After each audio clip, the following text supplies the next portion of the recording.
네, 반갑습니다. 우리 내일부터 기도 마라톤이 있어요. 저녁에 저 집회가 있으니까 여러분 시간을 내셔서 우리 고난 주간, 우리 예수님이 죽으신 그 기간 동안에 우리가 같이 기도하는 거죠. 여러분 같이 동참해 주시고 또 기도하는 시간을 여러분 갖는 우리 모두가 됐으면 좋겠습니다. 여러분 혹시 조카들 중에서 놀아준 조카들 예쁘잖아요, 그렇죠? 자식보다 더 예쁜 게 조카라고 그러더라고요. 나중에 자식이 태어나도 예쁘긴 하는데 조카는 이제 더 사랑스럽지 않나라는 생각이 드는데, 조카들을 놀아줬던 경험들이 있다면 아마 제가 앞으로 보여드릴 사진을 보시고 아마 어떤 상황인지 알 거예요. 어린 아이들, 3살, 4살 아이들하고 숨바꼭질을 할 때 아이들이 숨는데 그런 재미있는 사진 하나 보여주시면, 아이들이 숨을 때 이렇게 숨는다는 거예요. 되게 귀엽죠. 자기가 안 나오는 줄 알고. 그 다음 사진은 보면 좀 더 어이가 없는데 저렇게 숨어있는 녀석들도 있었고, 마지막 3번째 사진 보여주면 저렇게 숨어있는 아이들이 있습니다. 어린 아이들이 어리니까 자기들이 본인이 안 보이면 이제 상대방 뭐 엄마나 아빠나 삼촌이나 또 이모가 안 보이는, 못 보는 줄 알고 저렇게 숨는다는 거죠. 아이들의 중심성이라는 거예요. 자기 중심성. 3살짜리 어떤 아이하고 엄마하고 대화를 했대요. 대화를 했는데 이제 엄마가 아침에 일어났으니까 물어본 거죠. 누구누구야? 잘 잤어? 그러니까 잘 잤어요. 무슨 꿈 꿨어? 그러니까 이 아이가 깜짝 놀라는 거예요. 약간 어이없다는 표정과 조금 당황스럽다는 그런 표정으로 엄마한테 뭐라고 하냐면, 엄마, 꿈속에서 우리 재밌게 놀았잖아, 기억 안 나? 라고 이렇게 대답한다는 거예요. 그러니까 이게 애들이라는 거죠. 그래서 이제 본인이 경험하고 또 본인이 본 거를 상대방이 그대로 똑같이 느낄 거다, 똑같이 볼 거다라고 생각하는 거예요. 이게 이제 심리학에서 자기 중심성이라고 말합니다. 자막을 보여주시면, 자기 자신만의 관점만 가정하고 다른 관점을 제대로 이해하지 못하는 것, 이거를 이제 심리학적으로 자기 중심성이다라고 그렇게 말해요. 그래서 어렸을 때, 유아기 때 이 자기 중심성이 있다는 거예요. 저를 포함한 여러분들도 마찬가지고 모든 아이들은요 다 이런 마음이 있는 거예요. 다 자기가 중심인 것 같고 자기가 보는 것이 전부인 것으로 생각하는 경향이 있다라는 거죠. 오늘 말씀을 통해서, 성경의 이야기를 통해서 확인해보고 싶은 것이 있습니다. 그게 뭐냐면, 오늘 등장하는 사람들이 어떤 자기 중심성을 갖고 있는가 함께 살펴보게 될 겁니다. 그리고 이들의 모습은 어떤 모습들인가를 좀 파헤쳐 볼 겁니다. 그래서 이걸 통해서 정말 자기 중심성을 갖고 있는 사람들의 결과는 무엇인가, 자기 중심성, 나를 위해서 일하고 또 나만을 위해서 수고하고 또 나를 위해서 모든 자원을 다 끌어와야 되는 이 자기 중심적인 사람, 이 결과가, 그 사람의 모든 열매가 정말 그 사람들이 원하는 삶인가, 정말 기대한 삶인가, 그들이 정말 이거를 막 원해서 만들어낸 어떤 결과물인가, 아니면 아닌가, 오늘 말씀을 통해서 함께 찾아가 보는 그런 시간을 갖도록 하겠습니다. 예수님이 이제 십자가에 달려 죽으시기 전에 2번의 큰 재판을 받았어요. 유대인들의 재판을 받았고 그 다음에 로마의 재판을 받았습니다. 오늘 이 로마의 2번째 로마의 재판을 받는 이 과정을 통해서 이 예수님을 팔아 넘긴 사람들의 모습, 그리고 로마의 재판에서 빌라도라고 하는 그 총독이 예수님을 신문하는 그 과정을 통해 이 자기 중심성이 어떻게 드러나는가를 좀 함께 살펴보고 적용하는 그런 시간을 갖겠습니다. 1절 말씀 띄워주시면 같이 읽겠습니다. 시작.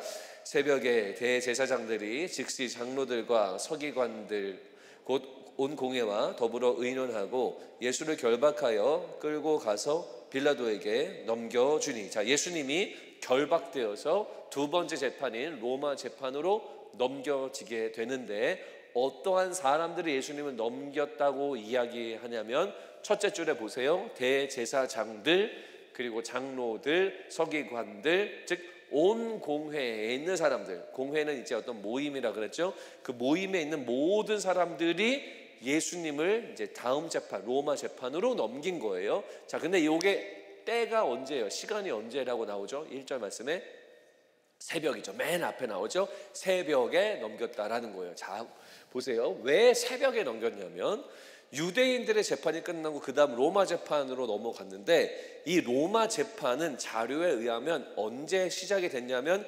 새벽에 주로 시작을 했대요, 재판이. 지금이야 뭐 9시, 뭐 10시에 이렇게 하는 게 보통이겠지만 이때 당시에는 새벽에 되었을 때 로마 재판이 시작이 된 거예요.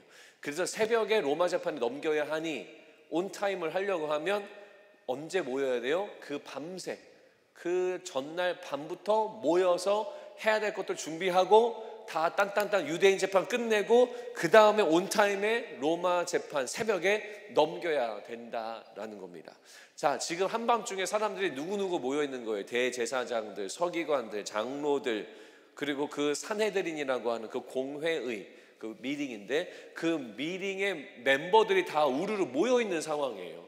이 사람들이 새벽에 예수님 팔아 넘겨야 되니까, 로마의 재판 넘겨야 되니까 그 전부터 밤부터 모여서 예수님 체포작전하고 공회 모여서 작전 준비하고 모이자마자 신문하고 안 되겠다 바로 넘기자, 이런 모든 프로세스를 밤새 다 한 거예요. 이유가 뭐예요? 로마 재판에 온타임에 넘기기 위해서. 이거 삐끗되면은 안 되니까 온타임에 넘기기 위해서 밤새 모여 있었다라는 겁니다.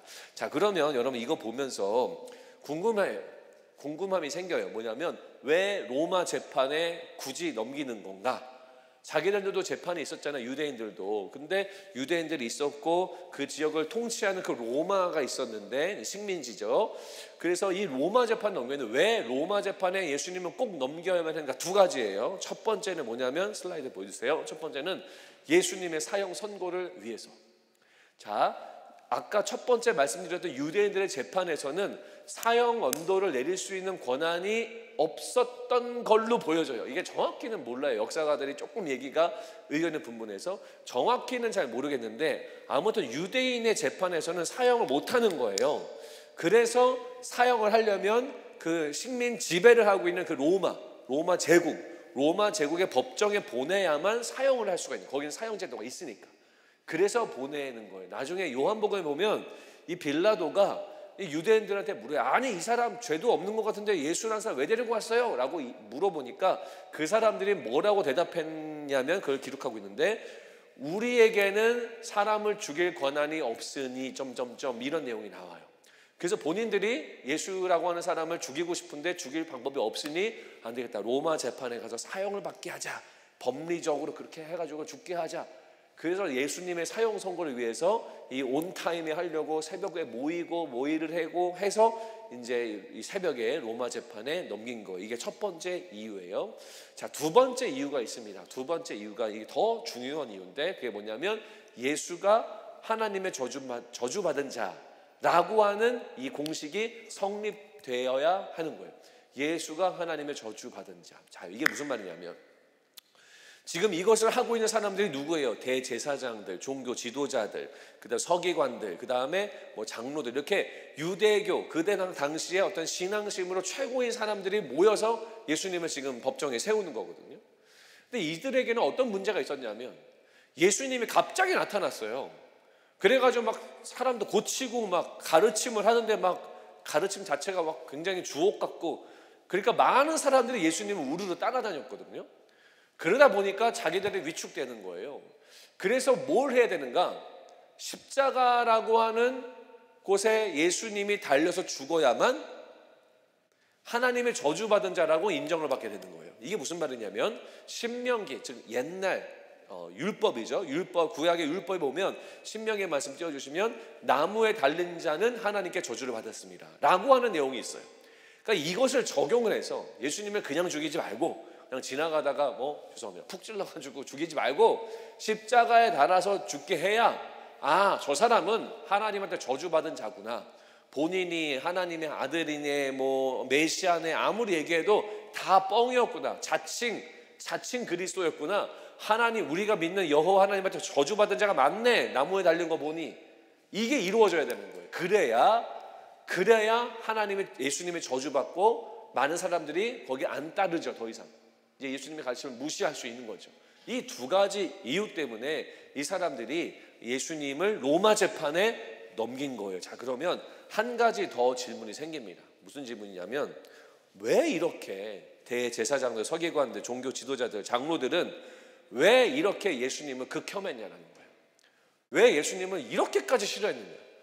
그냥 뭐 싫어하고 배척하고 혼내주면 되지 뭘 이렇게까지 십자가에 달려 죽게 할 정도로 뭐가 그렇게 싫어가지고 예수님을 극혐하고 이 십자가 처형을 당하게 했느냐라는 거예요. 그 이유가 세 가지예요. 켄트 휴지스라고 하는 목사님이 정리한 내용 세 가지를 소개해드리기 원하는데, 첫 번째는 뭐냐면 이겁니다. Jesus was a threat to their power. 예수님은 그들의 권력의 위협적인 존재였다라는 거예요. 자, 보세요. 이들이 종교 지도자들이었잖아요. 예수님이라고 하는 사람이 혜성처럼 등장해가지고 모든 사람들이 다 거기를 따라가니까 자기를 초라해지죠. 자기를 따르는 사람들이 별로 없네요. 그러니까 파워가 줄어드는 거예요. 그들의 파워의 위협적인 존재가 예수님이었기 때문에 무조건 예수님을 없애야 되는 거예요. 제거해야 되는 거예요. 두 번째 이유가 뭐냐면 Jesus did not fit expectation of their system. 그들의 시스템에 대해서 예수님이 핏하지 않는 거예요. 이게 무슨 말이냐면 이 사람들은요, 예수님이 어떠한 사람이기를 원했냐면 군사적 메시아, 이게 원했어요. 군사적 메시아. 이게 뭐냐면 무력을 사용한 메시아. 무력, 폭력을 동원해가지고 그냥 지금 로마가 그 지역을 식민 통치하고 있었잖아요. 그들에게 압제당하고 있었거든요. 그래서 메시아가 오면은 지금 그 무시무시한 로마 제국을 한 번에 쓸어버리고 무력을 동원해서 그냥 우르르르 다 군대를 쫓아내는 그런 메시아를 이들이 기대했거든요. 근데 예수님이 이 땅에 오셔서 하시는 내용들이 그런 내용이 전혀 없어요. 끼케야 성전에서 뭐 매매하는 자들, 성전에서 뭐 돈 이익을 취하면 안 되는데 그거 취하는 사람도 혼내신다고 테이블 엎어버리고 의자 뺏은 거 정도, 그것만 있었고요. 웬만한 행동들이 다 온유하고 사랑하고 막 죄인 다 용서해주고 이런 내용만 있으니까 그들의 시스템, 그들의 생각하고는 맞지가 않는 거예요. 이 사람을 우리가 메시아로 따를 수 없다. 안 되는 거야, 안 되는 거. 그래서 이 사람 빨리 제거하자. 사람들 뭐 혼란스럽다. 제거하자. 라고 말하는 거. 이게 두 번째 이유고요. 세 번째 이유가 이겁니다. Jesus exposed their sin. 예수님은 그들의 죄를 드러내셨어요. 그 전까지만 하더라도 성전에서 뭐 비둘기 판매하는 거 아무도 뭐라 못했는데 갑자기 예수님이 나타나가지고 그거 막 엎어버리시고 이거 안 된다라고 얘기하니까 사람들이 원래 안 되는 거였어? 몰랐네? 이렇게 되는 거예요. 자기들의 죄가 꽁꽁 숨겨져 있었는데 예수님이 나타나심으로 말미암아 자기의 죄들이 막 다 드러나기 시작하는 거예요. 종교적으로 인정받고 존경받고 하던 사람들이 막 예수님 와가지고 막 매몰차게 막 이거 아니다 라고 얘기하니까 사람들이 위축되는 거죠. 그래서 이 사람들이 예수를 제거해야만 되겠구먼.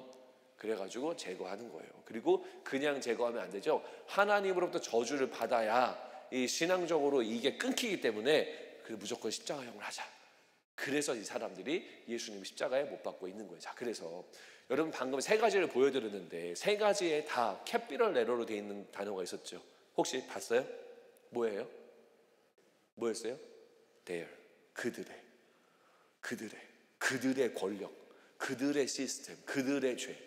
여러분 이들이 예수님을 십자가에 못 박는 것은요 결국 뭐예요? 자기 중심. 우리한테 안 맞고 나한테 손해가 보고 내 생각에는 다르고 내 죄를 드러내고 모든 게 다 자기들 중심이에요. 자기들 중심. 이게 문제라는 거예요.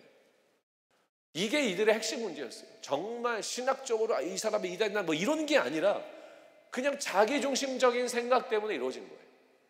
이들이 예수님을 십자가에 못 박은 가장 중요한 이유는 뭐냐면 자기 중심성이다라는 거예요. 자기 중심성. 그 다음 자막을 보여주실게요. 자기 중심성. 이것 때문에 예수님을 십자가에 못 박았다라는 거예요. 여러분 자기 중심성이란 이렇게 무서운 거예요. 그냥 사탕 몇 개 더 먹고 이기적이죠. 다 하나씩 먹는데 어떤 사람은 5개 먹으면 이기적이죠. 근데 뭐 그런 차원의 이야기가 아니라는 거예요. 자기 중심성이 이렇게 무서운 겁니다. 제가 얼마 전에 코스코를 갔어요. 여러분 코스코 가시죠? 코스코를 갔는데 코스코 카트가 이게 이제 미국 사람들 사이즈여서 그런지 엄청 크잖아요. 근데 이제 저도 바쁜 일정이 있어가지고 필요한 거면 얼른 샀어요. 다 돌지도 못하고 필요한 거 몇 개만 빨리 사고 빨리 나가야 되는데 아니나 다를까 그 이제 계산대에 몇 개가 이렇게 오픈되어 있는데 사람들이 막 엄청 많은 거예요. 그날따라 근데 저도 바쁘고 이거 어떡하지, 큰일 나네, 늦게 생겼다. 그래가지고 어디로 가야 되나 하면서 이렇게 눈치를 보면서 이 카트를 끌고 계산대를 향해 가고 있는데 저 맨 오른쪽 끝에 있는 계산대가 사람이 없는 거예요. 한 분 정도 기다리고 있고 나머지는 막 3명, 4명씩 있는데 아마 끝에여서 사람들이 몰랐던 것 같아요. 그래가지고 저기로 가야겠다, 비어있다. 그래가지고 제가 약간 보통 걸음보다 약간 빠른 걸음으로 막 갔어요. 왜냐면 늦으면 안 되니까 빨리 가려고. 그래서 가고 있었어요. 그런데 이제 맨 마지막 그 계산대를 향하고 있는데 그 옆에 계산대에 한 3-4개 카트가 이렇게 줄 서 있었어요. 제가 막 갔거든요. 거의 다 왔어요. 거의 다 왔는데 분명히 이 옆 카운터에 있는 사람들 중에 맨 마지막에 있는 사람이 분명히 저를 봤어요. 그분이 분명히 저를 봤어요. 제가 봤거든요, 저를 보는 걸. 근데 눈을 이렇게 하더니 갑자기 확 치고 들어오는 거예요. 제가 들어가려고 하는 그 카운터에. 그래가지고 카트가요 거의 부닥칠 뻔했어요. 이런 상황이에요. 제 심정이 어땠을까요? 심정이 어땠을 것 같아요? 화났어요. 저렇게 이렇게 착하게 말씀하시네요. 솔직히 말하면 짜증이 나더라고요. 저도 바쁜 상황이었잖아요. 다 막 줄도 길고 막 힘들고 막 이런 상황에서 저도 바쁜데 거의 다 왔는데 그냥 이게 당연히 제가 먼저 가야 되는 건데, 그래서 어떤 생각이 들었냐면 이거 마음속으로 막 부르부르한 거죠. 그러면서 미국에 살면 좀 에티켓 좀 지키고 그리고 좀 이렇게 양보도 하고 좀 이럴 줄 알아야 되는데 왜 거의 카트가 부닥칠 뻔했으니까 짜증이 막 난 거예요. 제가 어떻게 했을까요? 어떻게 했을 것 같아요? 네? 양보했어요. 네, 할렐루야. 네, 양보했어요. 네, 여러분, 제가 뭐 이렇게 싸우기를 원했던 건 아니죠. 카트 들이받고 뭐 이런 에피소드를 기대했던 건 아니죠. 네, 참았어요. 네, 참으면서 막 가슴을 쓸어내리면서 뭐 이러면서 이제 그래, 나는 하나님의 자녀야, 나는 빛의 자녀야, 막 이러면서 이제 양보해 줬습니다. 여러분들이면 어떻게 하실래요? 여러분들이 어떻게 하실 것 같으세요? 네, 양보하세요. 네, 그냥 렛고 하세요. 네, 그냥 보내버려. 제가 일부 예배 때 이 이야기를 했는데 어떤 성도님, 앞으로 어떻게 하면 좋을까요? 라고 이야기하니까 어떤 성도님이 뭐라 그러는지 아세요? 앞으로 그런 상황이 발생하면 어떻게 될까요? 어떤 분이 뭐라고 외쳤는지 아세요? 목사님, 다음번에는 더 빨리 뛰셔야 돼요, 그러더라고요. 그래서 제가 정말 예상하지 못했던 답변이었는데 뭐 인내하세요, 뭐 기도하세요 이럴 줄 알았는데 더 빨리 뛰세요. 그게 정답이구나 했어요. 우리가 뭐 살다 보면 그런 일들 많이 있잖아요. 누가 새치기 하는 일들, 뭐 이런 일들, 뭐 이기적인 거죠, 그 사람들이. 근데 여러분, 제가 드리고 싶은 말씀은 이런 일상생활 속에서 이런 일들은 비일비재하게 일어나요. 그리고 기분도 나빠요, 짜증도 나요. 근데 우리는 믿는 자들이잖아요. 예수 믿는 자들이잖아요. 하나님의 아들이고 하나님의 딸들이잖아요. 우리는 천국 시민권을 갖고 있는 사람들이잖아요. 그렇기 때문에 어떻게 해요? 참으면 돼요. 그냥 렛고해요. 그 사람 바쁠 수도 있고, 그 사람이 좀 아직 인격적으로 좀 부족할 수도 있고, 아니면 뭐 어떤 이슈가 있을 수도 있고, 그냥 양보해 주는 거, 이게 바로 믿는 자의 삶이 아닌가 싶습니다. 우리 일상 속에서 이런 일들이 계속 일어나요. 자기 이기적인 생각들, 자기 중심적인 생각들 우리가 많이 봐요. 자, 그런데 여러분, 이런 것들은요 애교라는 거예요. 애교. 운전할 때 누가 끼어드는 거, 그러면 애교예요. 그냥 렛고 하세요. 괜히 막 이렇게 가가지고 앞으로 막 차 대고 이런 거 하지 마시고, 그리고 지나갈 때 누가 운전할 때 이렇게 째려보면 이런 거 하지 마시고 그냥 보내주세요. 뭐 바쁘겠죠. 믿는 자잖아요. 우리가 하나님의 자녀잖아요. 그냥 보내주세요. 그런데 일상적으로 일어나는 이런 것이 아니라 우리가 정말로 피해야 되고 정말로 조심해야 되고 우리가 정말로 경각심을 느끼면서 하지 말아야 될 자기 중심성이 있다는 거예요. 이렇게 뭐 끼어들고 뭐 카트 계산, 이거는 괜찮아요. 그냥 보내버리세요. 그런데 정말 여러분들이 조심해야 될 게 있어요. 그게 뭘까요? 그게 뭐냐면 여러분들이 가지고 있는 자기 중심성과 이기심으로 말미암아 무엇을 하면 안 되는 거예요. 그게 뭐냐면 하나님의 영광을 가리는 거. 이거는 하면 안 돼요. 정말 하면 안 돼요. 하나님의 영광을 가리는 것은 절대로 해서는 안 되는 거예요. 만약에 교회가 막 부흥을 해요. 새로운 사람들이 막 오고 영혼 구원이 막 일어나요. 그런데 교회를 담당하는 목사님이 야, 역시 내가 목회를 잘하니 사람들이 몰려오는구먼, 이렇게 생각하고, 또 그 교회 성도들이, 멤버들이 역시 우리 교회가 이름 있는 교회야 라고 생각해서, 그래서 사람들이 오는 거지, 우리가 잘하니까 오는 거예요 라고 생각하면 하나님의 영광을 가리는 거예요. 부흥과 영혼 구원은요, 그 주체가 하나님이에요. 하나님으로부터 시작한 일이에요. 우리로부터 시작되는 일이 하나도 아니에요. 그래서 이런 생각을 1도 가지면 안 돼요. 하나님이 보내시는 거고 하나님이 역사하시는 거예요. 그럼 우리는 어떻게 해야 돼요? 그냥 보내주신 영혼들 잘 케어하고 열심히 중보기도 해주고 그들의 복음을 가지고 잘 살아갈 수 있도록 열심히 지지하고 지원하고 서포트하고 열심히 그들과 함께 뜨겁게 찬양하고 기도하고 이런 삶을 살면 되는 거예요. 그냥 마치 내가 잘해서 그런 것처럼 착각하면서 하나님 영광을 가리면 안 돼요. 비즈니스를 하신다면, 우리 청년 중에서는 비즈니스 하시는 분들 그렇게 많지는 않을 것 같은데, 비즈니스를 만약 하는데 막 엄청 잘 돼요. 막 빵빵 터져요. 어떻게 생각해야 돼요? 하나님이 하셨구나, 감사하다, 주님의 블레싱이다 라고 생각해야 되는데, 역시 내가 센스가 있어, 역시 내가 했던 이 비즈니스의 타이밍이 기가 막혔어 라고 생각하기 시작하면 그게 뭐야? 하나님이 부어주시는 그 블레싱에 대해 영광을 가리는 거죠. 자기가 영광을 취하는 거예요. 그건 죄예요, 죄. 만약에 여러분들 직장을 다니는데 남들보다 프로모션이 빨라요? 무슨 생각을 해요? 드디어 사람들이 날 알아봐 주는구만. 드디어 내 실력을 사람들이 이제 보기 시작하는구나. 나라고 생각하면 아까 유대인들을 봤던 there 같이 이것도 자기 중심적인 생각이에요. 하나님이 기회 주시고 하나님의 은혜 주시고 하나님의 쓰시는데, 그래서 하나님이 은혜 주셔서 프로모션이 잘 됐으면 감사해야죠. 무한 영광 주님께 돌려드리면 돼요.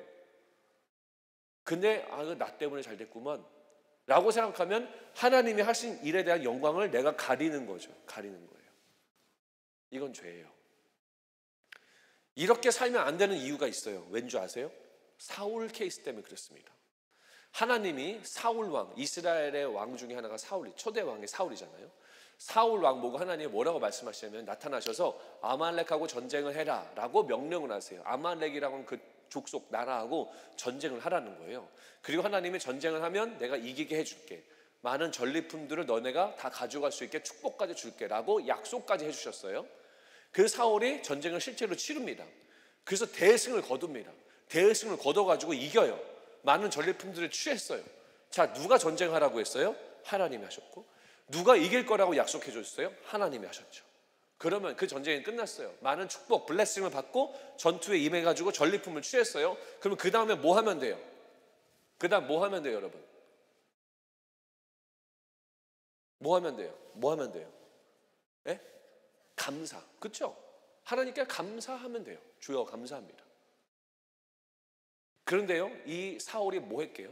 사무엘상 15장 요 다음 거 보여주실까요? 12절. 사울이 갈멜에 이르러 자기를 위하여 기념비를 세우고, 하나님께 감사하지 않고요, 주님께 영광 돌리지 않고요, 뭐 했어요?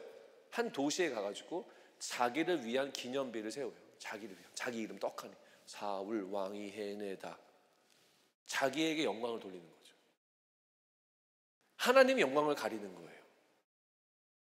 대제사장들의 모습하고 똑같아요. 이거의 결론이 뭘까요? 이 결론이 뭘까요? 그 다음 슬라이드 보여주시면, 여호와께서는, 이 같은 챕터예요. 사울을 이스라엘 왕으로 삼으신 것을 후회하셨더라. 후회하십니다. 하나님이 계획을 캔슬하세요. 더 이상 못 쓰겠다. 내가 이 사람을 사용하지 못하겠다, 왕으로서. 그래서 어떤 일이 발생하냐면, 나중에 성경에 보면 하나님이 성령이죠. 성령이 사울 왕의 위에 충만하게 임해서 그 왕이라고 하는 직을 잘 감당하게 해줬는데 그 영이 떠납니다. 하나님의 역사가 더 이상 일어나지 않아요. 사울은요, 피폐한 삶을 삽니다. 이제 이후부터는. 그리고 이 사건을 계기로 왕위가 사울에서 그 다음 왕인 다윗, 여러분들 잘 아시는 다윗으로 옮겨가게 돼요. 하나님의 영광을 가리면 이렇게 되는 거예요. 교회가 하나님의 영광을 가리잖아요. 계시록에 보면 촛대를 옮기신다 그래요. 촛대를 옮기신다. 이게 가장 무서운 거예요. 가장 무서운 거. 제가 목회하면서 많은 어려움도 있고 많은 기쁨이 넘쳐요. 기쁨도 있고 힘들 때도 있죠. 하지만 때로는 뭐 어려운 일이 있을 때 마음도 상하기도 하고 힘들 때도 있어요. 하지만 다 버틸 수 있어요. 다 기도하고 인내하면서 다 버텨낼 수 있어요. 왜? 하나님이 내 아버지니까. 그런데요, 이것만큼은 제가 감당하지 못할 거예요. 그게 뭐냐면 교회에 촛대를 옮기실 경우, 은혜를 더 이상 부어주지 않을 경우, 그건 감당하기 어려운 어려움이에요. 교회가 하나님의 영광을 가리면 촛대를 옮기십니다. 각 개인이 하나님의 주신 영광과 은혜가 있는데 그거를 가리잖아요. 동일해요. 사울처럼 하나님의 블레싱이 중단될 수밖에 없어요. 여러분들 더 사용하실 수가 없어요. 왜요? 자기 중심적인 생각이 가득하기 때문에. 이게 죄잖아요. 죄가 충만하기 때문에 하나님과 디스커넥트 되는 거죠. 단절되는 거죠. 블레싱은 주님으로부터만 오는 게 블레싱이거든요. 돈과 명예와 명성이 블레싱 주지 않아요. 다 뺏어갑니다. 그런데 여러분, 블레싱은 주님이 주신 거거든요. 근데 죄 때문에, 자기 중심성이 죄이기 때문에, 죄로 말미암아 죄가 가득하기 때문에 하나님의 블레싱이 임할 수가 없는 거예요. 축복이 끊겨요. 이게 가장 무서운 거예요, 여러분. 우리 뉴성 크라운 멤버들 안에 하나님이 하신 놀라운 일이 있다? 주님께 영광 돌리셔야 돼요. 누구의 잘함으로, 누구의 위대함으로 하나님의 영광을 가리면 절대 안 됩니다. 우리가 이것을 경각심을 가지고 살아가야 된다라는 거예요.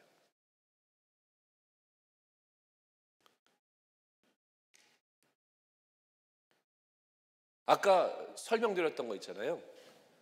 어린이가 자기중심성이 있는 거, 그냥 본인 얼굴 가리고 막 다 숨었다고 생각하는 거, 그 자기중심성을 가지고 계속 살다가 시간이 지나면 배운대요, 아이들이요. 초등학교 학교를 가고 또 부모님한테 뭐 혼나기도 하고 뭐 동생도 생기고 뭐 이러면서 사회생활을 하게 되는 거죠. 그래서 다른 사람들의 상황을 이해할 줄 알고 상대방의 관점이 뭔지를 배워가기 시작해요, 아이들이. 그래서 마치 어린아이와 같은 자기 중심성이 시간이 지나가면서 이제 많이 바뀐다는, 거의 없어진대요. 근데 이걸 잘 배우지 못한 사람이 청소년이 되면 여전히 그 어린아이와 같은 생각으로 청소년이 된 거예요. 그러면 이 사람들의 행동이 어떤 행동이 나오냐면, 그 다음 슬라이드 보여주세요.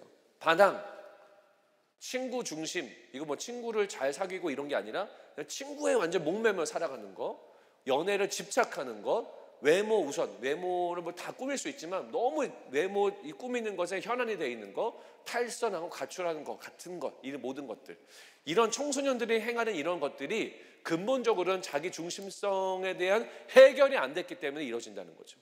그리고 이 청소년이 그대로 커서 배우지 못하고 커가지고 성년이 되면, 어른이 되면 더 어려워지는 거예요. 물론 저처럼 자녀들을 키우는 패런팅을 하는 사람 입장으로서는 당연히 자녀들을 좀 인내하고 사랑으로 가르치는 그런 측면이 당연히 있어요. 근데 지금은 그 차원을 말씀드린 게 아니라 우리의 사람들의 내면 속에 있는 자기 중심성이 얼마나 악독한가, 그리고 그것을 통해서 맺혀지는 삶의 열매가 이런 것들이라는 거예요. 이런 것들. 좋은 게 하나도 없어요. 좋은 게.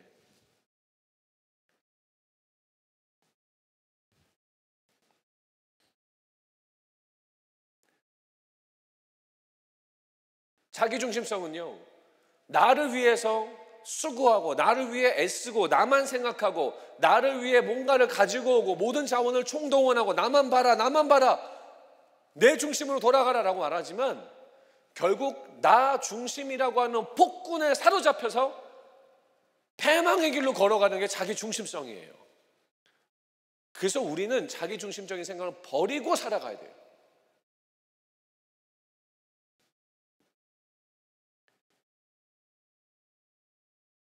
그 이그젬플을 보여주는 게 예수님이죠. 예수님은 십자가를 지기 원하지 않으셨어요. 근데 예수님은 십자가를 지시죠.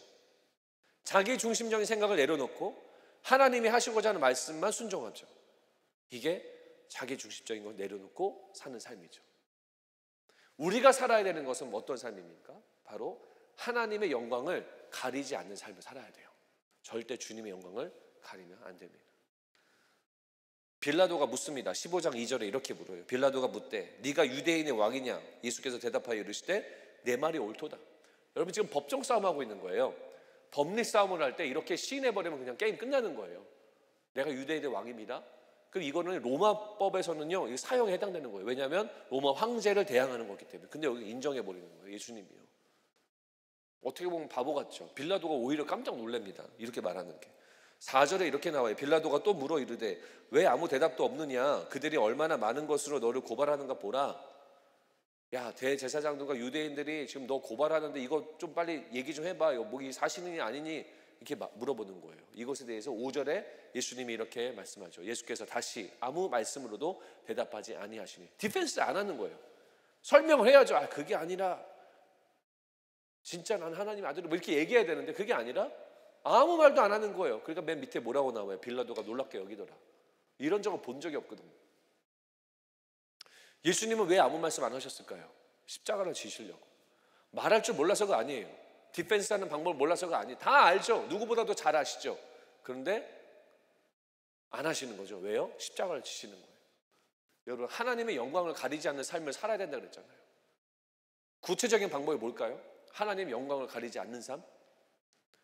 찬송 크게 하면 하나님께 영광 되는 건가요? 물론 그러기도 하죠. 성경 막 5번, 6번씩 막 통독하면은 하나님이 영광 받으시나요? 물론 그렇기도 하죠. 그런 것만 얘기하는 게 아니에요. 구체적으로 뭐예요? 하나님의 영광을 가리지 않는 삶, 하나님께 영광을 돌려드리는 삶. 그게 뭐냐면 나 보여주세요. 십자가를 지는 삶이에요. 예수님처럼. 십자가를 질 때 주님이 영광 받으시는 거예요.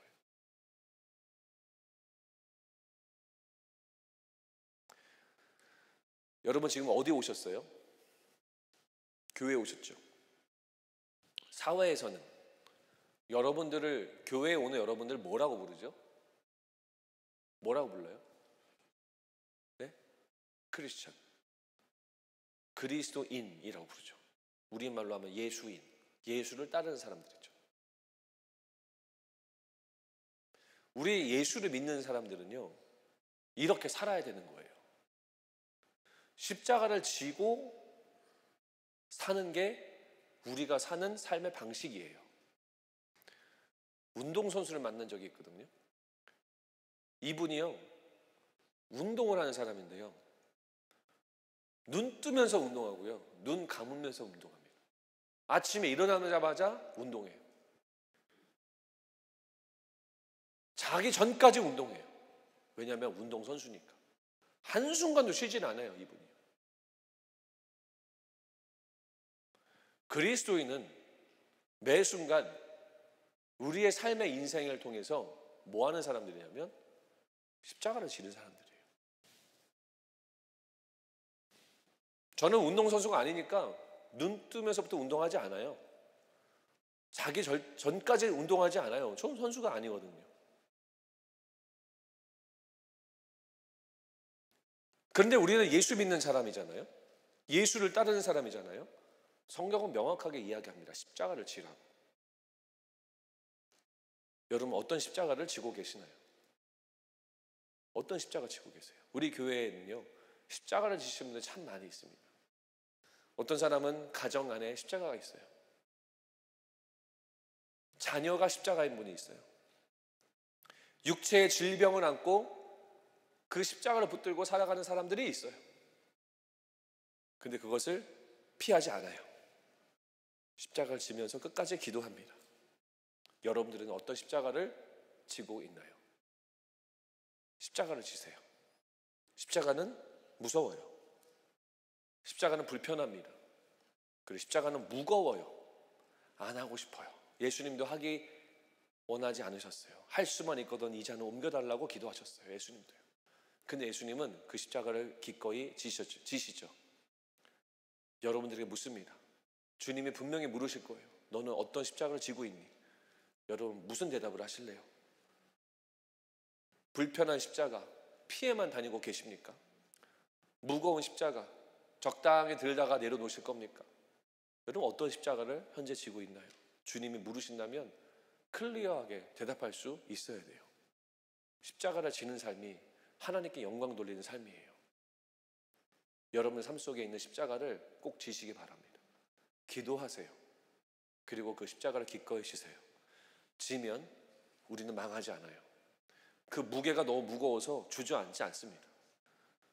그 십자가가 너무 까칠해가지고 우리의 몸에 상처를 주지 않아요.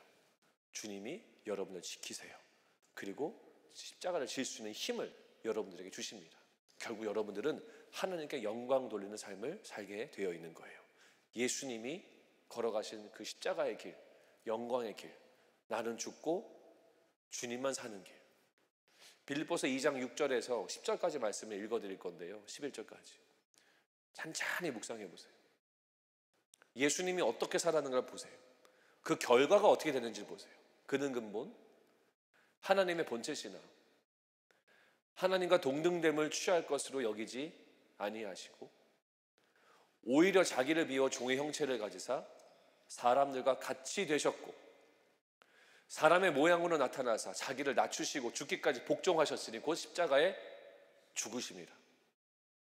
이러므로 하나님이 그를 지극히 높여 모든 이름 위에 뛰어난 이름을 주사 하늘에 있는 자들과 땅에 있는 자들과 땅 아래에 있는 자들로 모든 무릎을 예수의 이름에 꿇게 하시고, 맨 마지막입니다. 모든 입으로 예수 그리스도를 주라 시인하여 하나님 아버지께 영광을 돌리게 하셨느니라. 예수님은 십자가를 지셨죠. 결국 하나님께 영광을 돌려드렸습니다. 예수 믿는 자들인 여러분들도 이러한 삶을 살아야 되는 거예요. 십자가를 지세요. 피하지 마세요. 주님이 질 수 있는 힘을 주십니다. 그리고 여러분들 승리케 하시고 하나님이 영광 받으십니다. 내일부터 시작하는 고난주간 특별히 십자가를 지시기 바랍니다. 미디어 금식, 인스타그램 금식, 뭐가 됐든 해보세요. 주여, 이 작은 거 좀 해보겠습니다. 그러면서 주님만을 바라보세요. 그때 주님이 영광 받으실 겁니다. 마지막 누가복음 말씀 스크린 보시면서 함께 읽고 설교를 마치겠습니다. 같이 읽겠습니다. 시작. 누구든지 나를 따라오려거든 자기를 부인하고 자기 십자가를 지고 나를 따를 것이니라. 아멘. 다 같이 기도하겠습니다. 하나님, 예수님이 걸어가신 그 길을 우리가 함께 살펴봤습니다. 피하고 싶고 부담되는 그 십자가의 은혜를 아버지 우리가 지기 원하오니 주님 우리 가운데 함께 하시고 십자가를 지는 우리의 삶이 될 수 있도록 인도해 주시옵소서.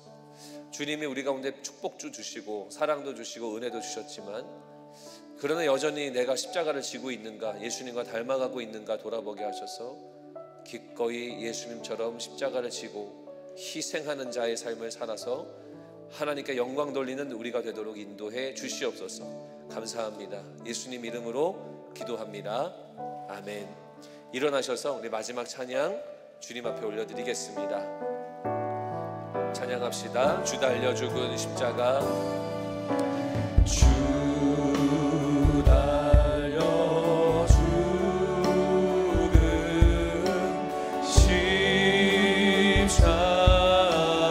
십자가. 우리가 생각할 때에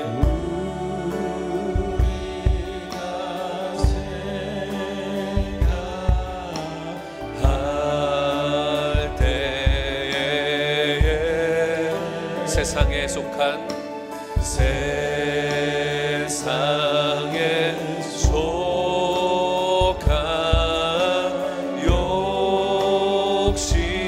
욕심을 헛된 줄 알고 버리네.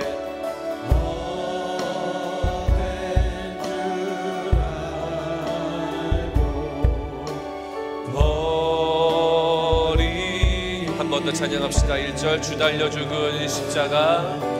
주 달려 죽은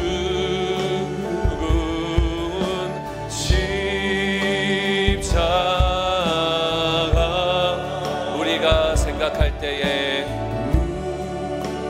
우리가 생각할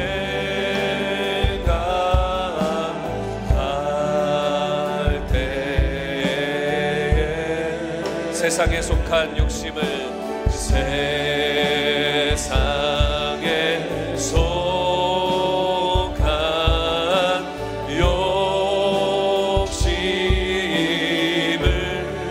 줄 알고 버리네. 헛된 줄 알고. 다 함께 찬양합니다. 오 놀라운 십자가, 오 놀라운 십자가, 오 놀라운 십자가, 날 위해 죽으신 주인의 생명 내. 오 놀라운 십자가, 오 놀라운 십자가, 오 놀라운 십자가, 놀라운 십자가, 모두 나와 주의 은혜를 찬양. 한 번 더 찬양합니다. 오 놀라운 십자가, 오 놀라운 십자가, 오 놀라운 십자가, 날 위해 죽으신 주인의 생명 얻네. 오 놀라운 십자가, 오 놀라운 십자가, 오 놀라운 십자가, 모두 나와 주의 은혜를 찬양하리. 예수님이 여러분들에게 물으신다면 뭐라고 대답하실래요? 너는 무슨 십자가를 지고 있니? 주님이 우리 가운데 제시하시는 그 길은 십자가를 지는 길이에요. 여러분들에게 허락되어져 있는 십자가가 있다면 기꺼이 지기를 감당하세요. 피하지 말고 기도하세요. 그리고 주님께 도움을 구하시고 주님 일해 주세요라고 요청하세요.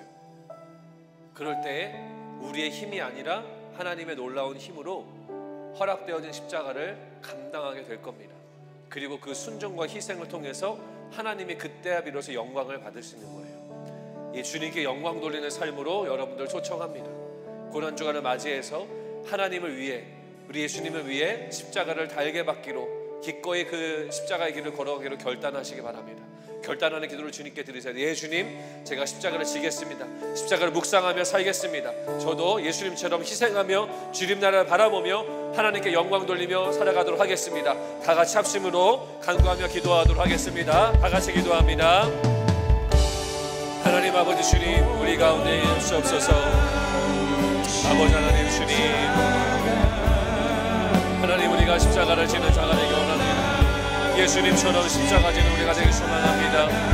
하나님 아버지 주여, 우리가 이것을 멀리하지 않기 원합니다. 아버지 십자가를 지며 나아가는 우리가 되길 소망합니다. 하나님 우리의 삶 속에 있는 십자가를 아버지 외면하지 않냐고 십자가를 지며 살아가는 우리가 될 수 있도록 이게 새겨지게 하여 주시고, 우리의 아버지 삶 속에 아버지 십자가의 능력이 나타날 수 있도록 성령님 도와주시옵소서. 우리는 다 십자가 앞에 서 있습니다. 아버지 십자가는 죽음이자 부활을 말합니다. 아버지 우리는 우리를 위해, 우리의 죄를 위해 아버지 고통당하사 아버지 버림받으시고 조롱당하시고 십자가를 지신 그 예수님을 바라봅니다.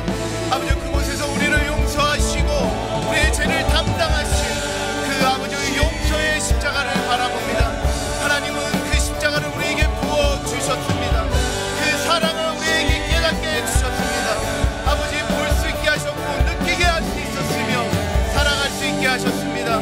아버지 이 시간 아버지 십자가로 깊이 들어가게 하여 주십시오. 주님이 지신 그 십자가를 바라보며 다짐하고 결심하게 하여 주십시오.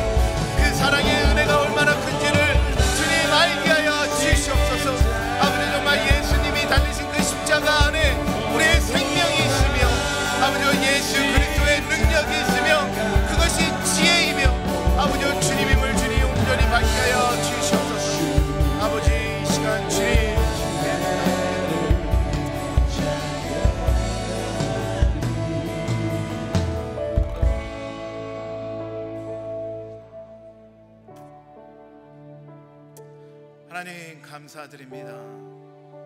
우리가 무엇이 간데 우리를 보며 그 아들 예수를 우리의 죄 때문에 주셨습니까? 그 마음을 생각해 봅니다. 그 은혜를 마음속에 담아 봅니다. 하나님, 우리가 살면서 연약할 때, 넘어질 때, 그것이 어떠한 순간일지라도 그 십자가는 우리에게 말합니다. 그것이 우리의 해답이고 우리의 능력이고 지혜이며 우리가 붙잡고 지금 현실을 살아나가야 되는 하나님이 우리에게 주신 삶의 이유이자 방법임을 고백합니다. 십자가 너머에 부활의 생명이 있듯이 아버지, 이제는 정말 십자가를 통해 부활하신, 보좌에 앉으신, 심판주로 계신, 다시 오실 왕인 그 예수 그리스도를 소망하게 하여 주십시오. 그분의 이름을 부르고 그분을 사랑하고 그분께 순종하는 것이 정말 우리의 인생의 큰 기쁨이자 하나님이 우리를 사랑하시는, 또 내가 주님을 사랑하는, 우리가 함께 교통하는 신앙의 모습임을 알게 하여 주십시오. 아버지, 모든 연약한 것, 모두 잘못된 것, 어그러진 것, 돌이키지 못함, 포기치 못하는 것, 십자가에 이미 다 못 박으셨습니다. 승리하셨고 그 승리를 선포하셨습니다. 아버지, 정말 우리에게 그 선포된 삶을 주장하고 나의 것으로, 우리의 삶의 이유로 삼고 살아가게 하여 주시옵소서. 지금은 우리를 위해 십자가를 지신 주 예수 그리스도의 은혜와 우리를 너무나 사랑하셨어 아낌없이 그 아들 독생자 예수 그리스도를 우리를 위해 십자가 위에 베풀어 주신 그 큰 하나님의 사랑과 항상 우리 마음에 그 사랑의 깊이와 넓이와 그 의미를 깨닫게 해주시는 성령님의 함께 하심이 이 자리에 십자가 앞에서 자신의 모습을 돌아보고 회개하며 그 능력을 선포하는 모든 성도들의 머리 위에 지금부터 영원토록 함께 하기를 주 예수 그리스도의 이름으로 기도하며 축복합니다. 아멘.